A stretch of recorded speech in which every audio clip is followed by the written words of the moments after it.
Open up the champagne, pop. It's my house, come on, turn it up. The goal of home healthcare is to treat an illness or injury. Home healthcare helps you get better, regain your independence, and become as self-sufficient as possible. The average length of service is 2 visits per week over a 3 to 4 week period. Service order must be submitted and to be approved by a physician. Regardless of specific diagnoses or conditions, occupational therapy practitioners offer strategies for patients to manage daily activities while reducing the risk of injury or further decline. About a year and a half ago, my husband suffered a massive stroke and spent about 9 weeks in the hospital. He had a lot of issues, and we were very concerned about him coming home and how he was going to be able to manage in the house. Hi, I'm Paige. I'm your OT. Nice to meet you. Nice to meet you as well. I'm here to evaluate your home.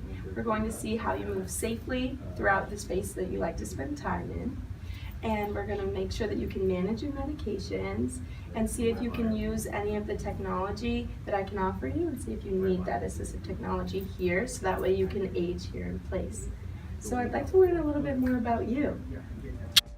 Occupational therapy practitioners find the right fit between patients' abilities, needed and desired activities, and their home environment so patients can manage safely and productively at home.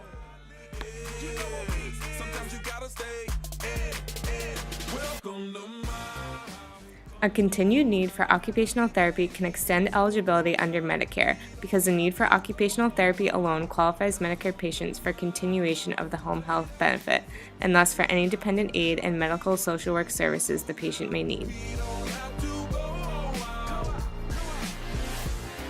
And we do have a lot of steps coming up from the garage. There's 8 or 9 steps. Then when you come in, there's another 3 steps to get in to the main level of the house. And normally that doesn't seem like a problem, but that was a huge issue. An assistive technology device is any item, piece of equipment, or product system, whether acquired commercially off the shelf, modified, or customized, that is used to increase, maintain, or improve functional capabilities of individuals with disabilities. There's so many different things for toilets and for showers that you can use that I didn't realize there was so much you could choose from. So we had to figure out what we needed. Basically, it was something to keep him stable in the bathroom, both and going to the toilet and in the shower,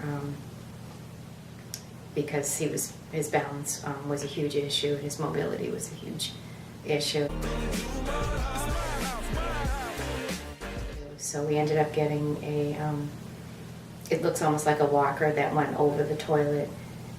That helped so he could get up and down from the toilet himself, and just gave him some stability in the bathroom. And we also had to have somebody put a bar in the shower because there's no way he would be able to take a shower without being able to hold on to something.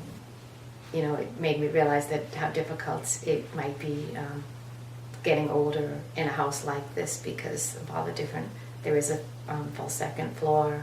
And just the steps from the garage into the house and another set of steps could create a lot of obstacles. OT actually did the most for him when he came home. They had to make sure that, the first thing they did was to make sure that there wasn't anything in the house he could bump into or trip over, so we had to remove a lot of the area rugs and tables that might be in the way. And then she did an assessment of the bathroom. And there were a few issues that he had when he came home. He obviously was what they deem a fall risk, so they had to make sure that everything was in place so that he didn't fall and end up back in the hospital. So she assessed the bathroom and made sure that everything was safe and secure, and helped me with a few issues that he was having. He was having an issue getting into the seat in the shower stall, and she just gave me some really good tips on how to get in safely. A smart home is equipped with network-connected products for controlling, automating, and optimizing functions such as temperature, lighting, security, safety, entertainment by using a tablet, phone, or computer. Okay, so first of all, let's talk about assistive technology in the smart home. So the smart home includes a lot of what we call EADLs, electronic aids for daily living. And what has happened over the years in regards to a smart home could be anything from cameras that detect movement in the home, to using your voice to say turn the lights on, to using GPS, like if this then that protocol. So if I'm driving home and I happen to have a disability and I have a very difficult time unlocking the doors, what the app can do is it can say, oh, when you get within 1 block, because it uses GPS on your phone, then the doors are going to unlock. So I want you to think about the smart home to be very broad, not just about smart appliances and smart TVs and smart, all of that. That it can be something as simple as programming the clock radio in the kitchen to go off at 6 p.m. and All Things Considered comes on National Public Radio to prompt her that, oh, it's mealtime, or if the person has diabetes, oh, it's time that I need to eat or I need to take a particular medication.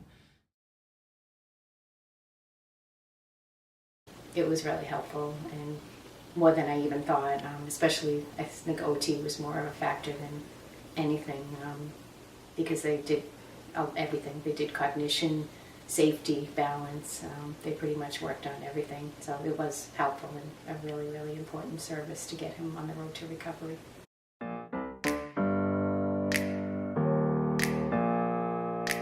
Open up the champagne, pop. It's my house, come on, turn it up. Hear a knock on the door.